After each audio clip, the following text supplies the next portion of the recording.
To me, joy is the presence of God. I don't think you can separate the emotion of joy from the object of joy, and ultimately, God is our joy. The chief end of man is to glorify God and enjoy Him forever. And so, for one sense, joy is really living in God's presence, abiding in God's presence. It's also being aware of the gifts that God has given to us, realizing that He is the ultimate giver of the gifts. My name is David Barrett. I am the group's pastor here at the Heights.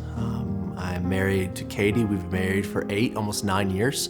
We have 3 kids, Luke, who's 6, Matthew, who's 4, and Haley, who 16 months now. My parents, they were faithful believers. They continue to have my brother and I in church every single Sunday night, every single Wednesday. And Jesus was always present in our house, really chiefly because of their witness to us. And so it was at an early age when I became a Christian. And we were going to a church called Emmanuel Bible Church. Michael Easley was the pastor there. I distinctly remember a sermon that he preached on Ehud.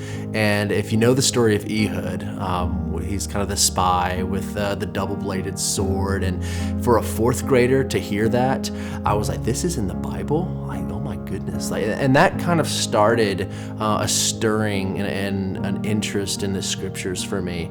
And then just a couple of years later, I remember this is really where I was. We were on a trip up to see my grandparents. It was in the back of our Chevy Suburban. I can't explain it, but I just kind of felt this, you're going to be a pastor.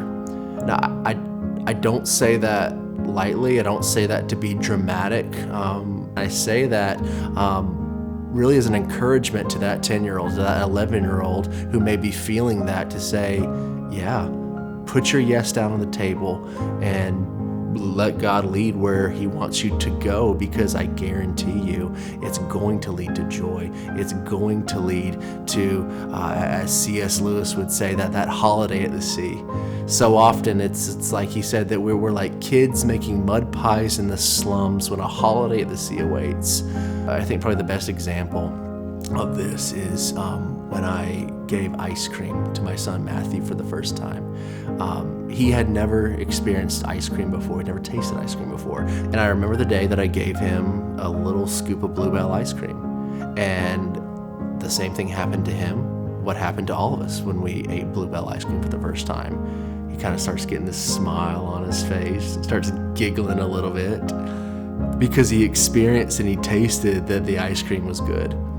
And really that's where I find the most joy in my life is seeing experiencing not only that God is good by tasting myself, but also seeing other people experience, other people taste and see that God is good, and finding joy and ultimate satisfaction in Him.